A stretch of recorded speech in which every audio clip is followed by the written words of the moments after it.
মহাসমারোহে পালিত হলো কালীগঞ্জ সরকারি মহাবিদ্যালয়ের কৃতি সংবর্ধনা অনুষ্ঠান।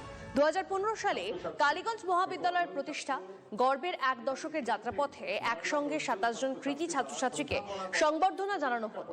অনুষ্ঠানে উপস্থিত ছিলেন উচ্চশিক্ষা দপ্তরের জয়েন্ট ডিরেক্টর ডক্টর সম্রাট লস্কর, কল্যাণী বিশ্ববিদ্যালয়ের কন্ট্রোলার ডক্টর বিমলেন্দু বিশ্বাস, কল্যাণী বিশ্ববিদ্যালয়ের ডিন ডক্টর অসীমানন্দ গঙ্গোপাধ্যায়, কালীগঞ্জ সরকারি মহাবিদ্যালয়ের প্রিন্সিপাল তুলিকা তালুকদার, কালীগঞ্জের বিধায়ক আলিফা আহমেদ সহ অন্যান্য বিশিষ্ট ব্যক্তিবর্গ। শিক্ষক শিক্ষিকাদের এই আন্তরিক সংবর্ধনায় খুশি পড়ুয়ারা।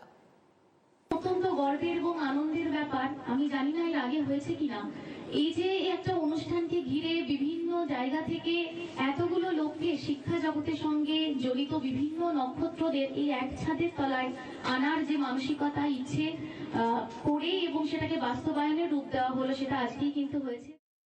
18 থেকে 25, overall pass percentage 95, overall pass percentage 75, science সাবজেক্টে কিছু সায়েন্স সাবজেক্টে 100%, 75% এন্ড অ্যাবাভ অর্থাৎ ডিস্টিংশন পেয়েছে টোটাল 127 জন।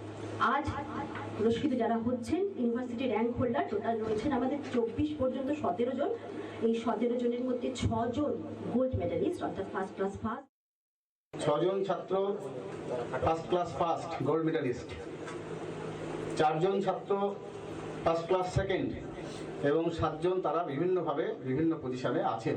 যে ইতিমধ্যেই 9 বা 10 জন ছাত্রছাত্রী তারা সর্বভারতীয় স্তরে কলেজ বিশ্ববিদ্যালয়ে অধ্যাপনা করার যে প্রবেশিকা পরীক্ষা, সেই পরীক্ষায় তারা সাফল্যের সঙ্গে নিজেদেরকে পাশ করিয়ে নিতে পেরেছে। শিক্ষার জগতের লোক তো আমরা বেসিক্যালি, সে অ্যাডমিনিস্ট্রেশনই হোক, পড়ানোর লোকই হোক, আমাদের একটা সামগ্রিক চিন্তা যেন থাকে যে শিক্ষার উৎকর্ষ বৃদ্ধি, উৎকর্ষের পরিমাপ খালি রেজাল্ট নয়, অবশ্যই ঠিকই, কিন্তু রেজাল্টটাও একটা বড় অংশ।